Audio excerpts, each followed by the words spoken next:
내 눈앞에 무엇이 있는 거니? 손이?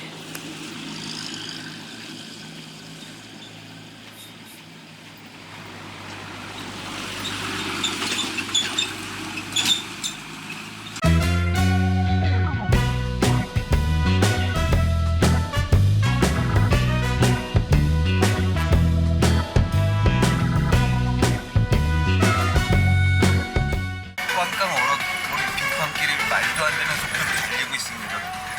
나 말고도 중국인 관광객 2명이 탑승했다. 오늘은 3명밖에 없는 것 같아요. 되게 풍경이 이쁜 곳마다 찾아가서 잠깐 그 사진 찍을 시간을 주고 내렸다가 또 타고 가고 뭐 그런 식의 투어예요. 오늘은 왠지 예감이 좋아 보인다. 똑같은 카메라 쓰고 있다고. 내 거보다 근데 좋은 거야. 우리는 매우 신의가 났다. 시원한 뷰를 보고 있자니 마음이 뻥 뚫렸다. 하지만 운전기사 아저씨께서는 아무런 감흥이 없다는 표정으로 식빵차 안에서 음악만 듣고 계셨다.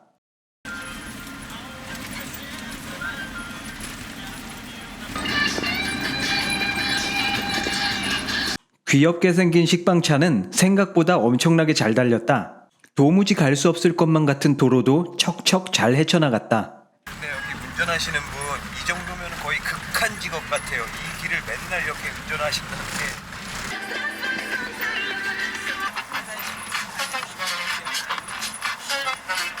도로 상황에 맞춰 음악 선곡도 기가 막혔다.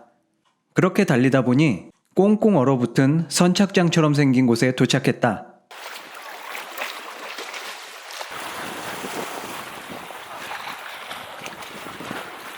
삐스창가라고 불리우는 이곳은 2차 세계대전 이후 포로들과 정치범을 수용하던 수용소가 있던 곳이다. 선착장이 있던 자리에는 앙상하게 남은 뼈대와 바위 덩어리만이 남겨져 있었다. 입구에 삐스창가라는 표지판을 보지 않았더라면 이곳이 원래 수용소라는 건 꿈에도 몰랐을 거다. 우리는 그저 하얗게 얼어붙은 호숫가 풍경이 신기했을 뿐이다. 열심히 작품 활동을 하다 보니 몸이 꽁꽁 얼어붙었다. 이제는 식빵차를 타야 할 시간인가 보다.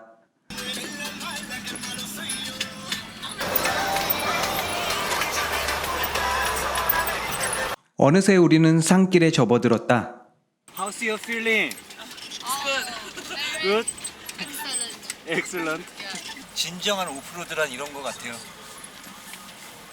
차가 뒤집어질 것만 같았는데도 신기하게 잘 헤쳐나가는 식빵차가 대견했다. 참 잘했어요. 도장이라도 찍어주고 싶었다. 2만 원에 이런 걸 할 수 있다는 건 진짜 엄청나게 저렴한 것 같습니다. 이거는 등산을 해야 될 거지 도저히 차로 올라갈 수 있을 것 같은 길이 아닌데 잘도 올라가고 있습니다.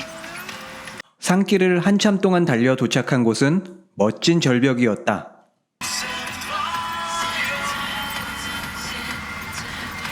바다도 아닌 호숫가에 이런 절벽이 있다는 게 신기했다. 앞에 삐죽 튀어나온 바위가 삼형제 바위인데 배고픔을 참지 못한 독수리 삼형제가 썩은 고기를 먹어서 바위로 변했다고 한다. 주변의 나무에는 형형색색 천조각들이 매달려 있었는데 이런 것들이 모두 샤머니즘 문화라고 한다. 그렇게 작품 활동을 하다 보니 우리는 금세 친해졌다. 끝났다. 여기가 아마도 아론섬의 가장 북쪽에 있는 곳 같아요. 무슨 곳이라고 그랬는데 최북단입니다. 그렇죠? North, Northeast.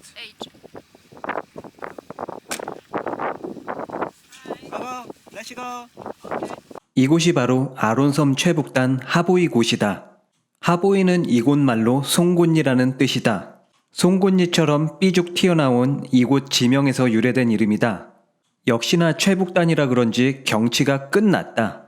어떻게 이런 절벽이 탄생했을지 상상도 되지 않았다.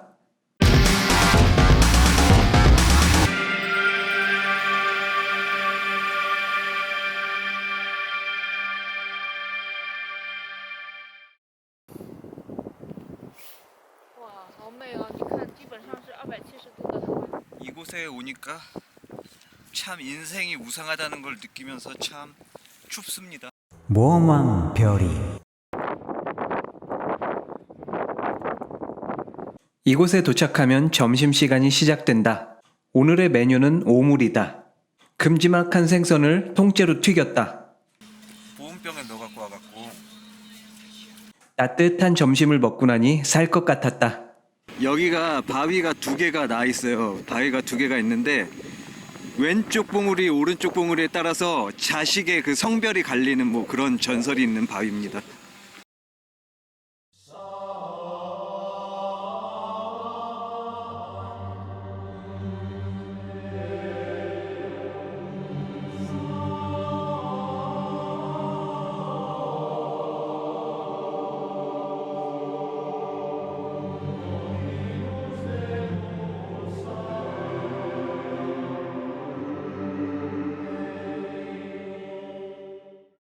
아론섬 북부 투어는 관광객이라면 누구나 하는 필수 코스다. 처음에는 그런 이유로 살짝 망설였는데 이걸 하지 않았으면 뭘 했을까 싶다. 그리고 나는 식빵차가 너무나 귀여웠다.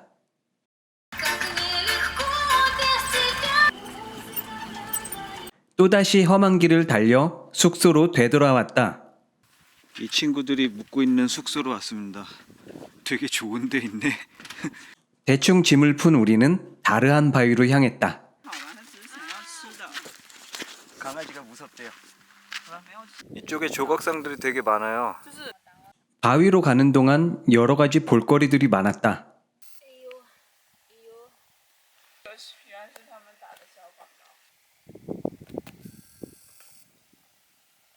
이곳이 바로 전 세계에서 가장 기가 세다는 곳이다.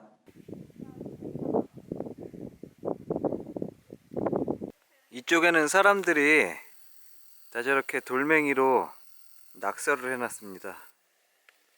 즐거운 시간은 언제나 끝나기 마련이다. 오늘도 이렇게 하루가 끝나가고 있었다.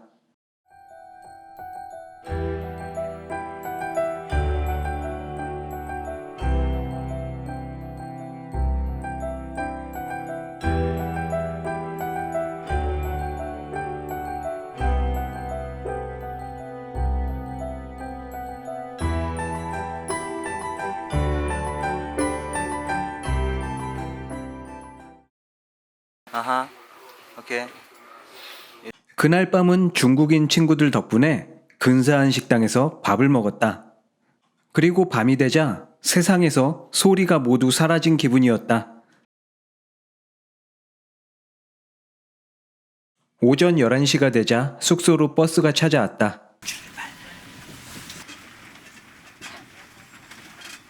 선착장에 도착하자 버스들이 줄줄이 서서 차례를 기다리고 있었다.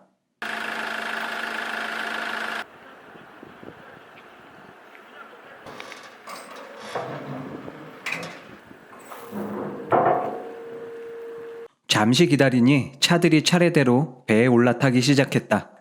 우리는 무사히 호수를 건넜고 지난번과 똑같은 휴게소에 들렸다. 그리고 뭐가 뭔지 몰라서 대충 시켰더니 다행히도 입에 딱 맞는 음식이 나왔다. 식사가 끝나자마자 다시 달리기 시작했고 한숨 푹 자고 일어나니 이루크츠크에 도착했다. 가장 먼저 찾은 곳은 성당이었다.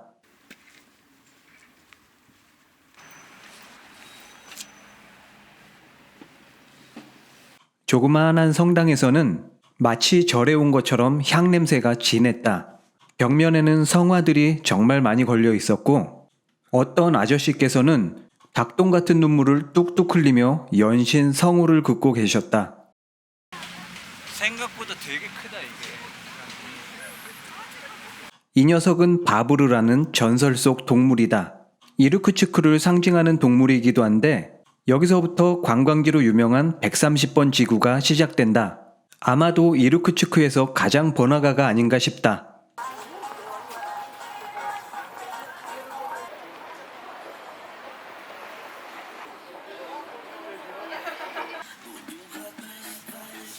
가는 날이 장날이라고 마침 크리스마스 시즌이라 거리에 사람들도 많고 어딜 들어가도 화려한 볼거리로 가득했다.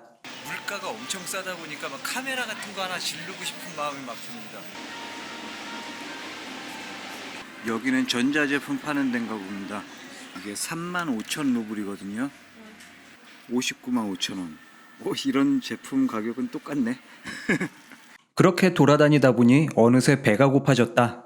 잘 아는 데도 없고 어쩔 수 없이 맨날 가는 케밥집에 찾아갔다. 순두부 같은 게 들어간 스프예요. 가격이 저렴해 맨날 이것만 먹었는데 이제는 좀 새로운 걸 먹어보고 싶었다. 그래서 저녁 땐 새로운 식당을 찾아갔다. 이런 빵이랑 만두 같은 거 팔거든요. this. 뭐든지 안 통할 땐 구글 번역기가 답이었다. 한 4,000원 정도면은 이 정도의 밥을 먹을 수 있는데요. 주로 현지인들이 이용하는 식당이었는데 가격이 저렴하고 맛있어서 맨날 이곳만 찾게 되었다. 이거는 와플을 돌돌 만 건데요. 굉장히 달짝지근합니다. 밥을 먹다 보니 창밖으로 트램이 보였다. 레스토랑 일하는 아가씨한테 들었는데 트램을 타는데 20루블이면 됩니다. 딱히 갈 곳은 없었지만 나는 갑자기 트램이 타고 싶어졌다.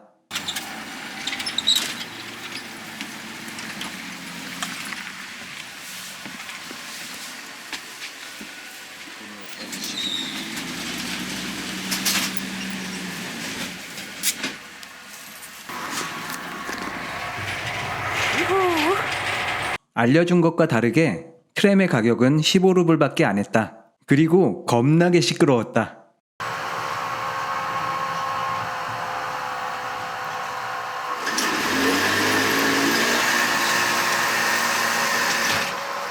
생각보다 굉장히 느립니다. 느리고 되게 따뜻해요. 엄청 따뜻해요. 그리고 제일 웃겼던 건 문이 열릴 때마다 불이 깜빡깜빡거렸다. 아마도 파워가 모자른 모양이다.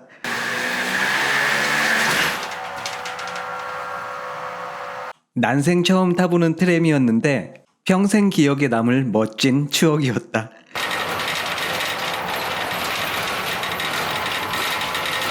갑자기 사람들이 다 내리는데요.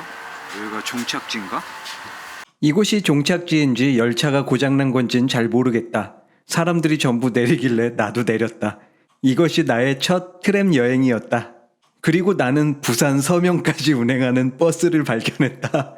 여기서 서면까지는 요금이 얼마나 나올지 너무나 궁금했다. 아메리칸 바가 있습니다. 러시아의 아메리카 바라니 살짝 웃기긴 했지만 들어가 봤다. 제가 이 차가 뭔지 궁금했거든요. 근데 이 차가 이런 겁니다. 차 안에서 이걸로 정했어. 새우 꼬치랑 꼬치구이입니다. 쉬림프, 새우 꼬치구이. 뭔가 왁자지껄한 분위기를 기대하고 찾아갔는데 손님이 나밖에 없었다. 망했다.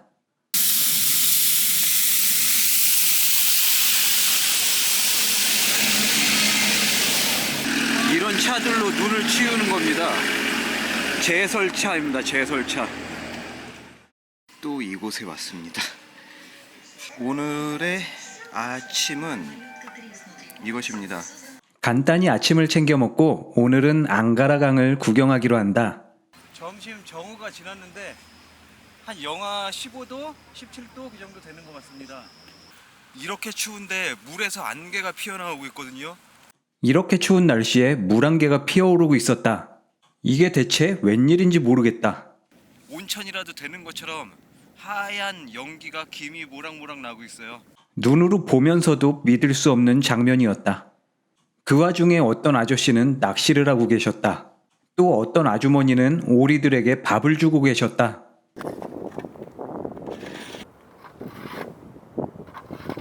세상은 넓다는 걸 다시 한번 깨닫는 순간이었다. 공원에는 많은 분들이 나오셔서 제설 작업을 하고 계셨고 덕분에 거리가 깔끔했다.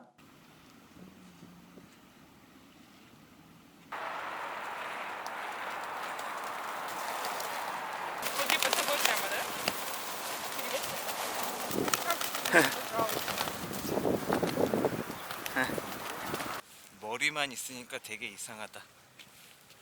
계속해서 공원을 따라 내려갔다. 벤치에도 뭔가 알 수 없는 키릴 문자들이 적혀 있습니다.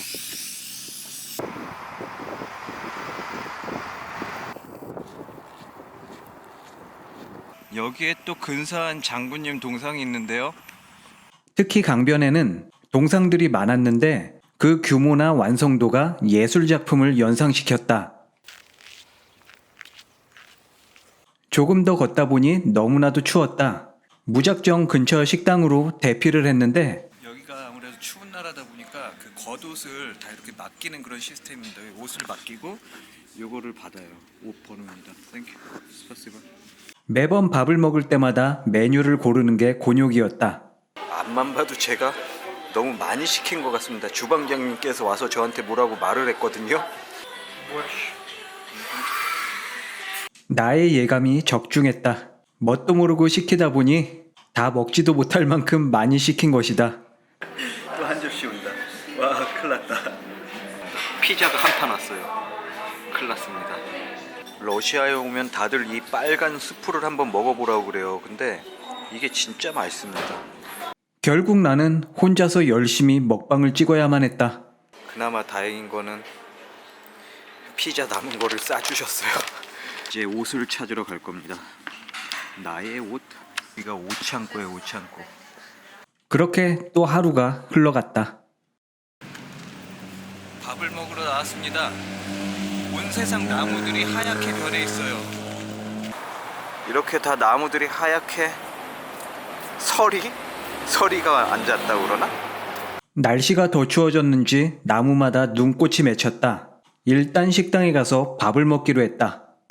이것은 밥이랑 햄버거, 수프, 샐러드. 이렇게 시켜도 4,000원이 채 나오지 않았다. 너무나 행복했다. 바닥에 초록색으로 된 이 선이 보이거든요. 이 길을 따라 쭉 가면은 이 동네에 있는 유명한 관광지들을 다 볼 수 있습니다. 횃불 같은 게 켜져 있고요. 군인들이 딱 정자세로 지키고 있습니다. 여기는 벽에 뭐라고 글씨 같은 게 적혀져 있는데요. 러시아여 영원하라 뭐 그런 건가? 오늘은 강을 따라 북쪽으로 올라가 봤다.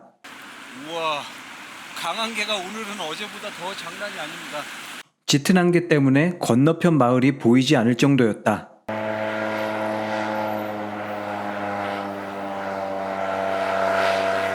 이건 마치 구름이 물 위에 떠 있는 기분이었다.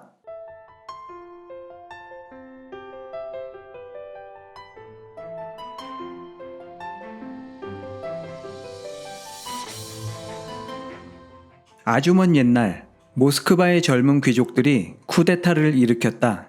하지만 그들은 실패했고 결국 이곳으로 쫓겨났다. 수천 킬로미터를 도보로 이동했다고 하는데 더 놀라운 점은 그들의 아내가 편한 삶을 제쳐두고 그 험한 길을 따라 나섰다고 한다. 그렇게 이 도시가 탄생했다.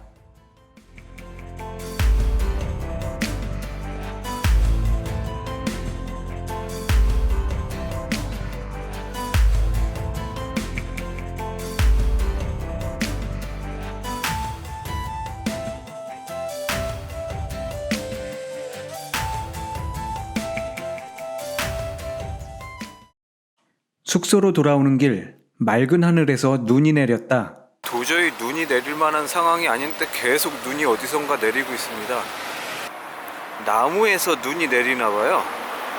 유료 화장실을 한번 써보겠습니다. 10루블을 내고 들어가는 거예요. 못 써져 있습니다. 그리고 다음 날 나는 모스크바로 향했다.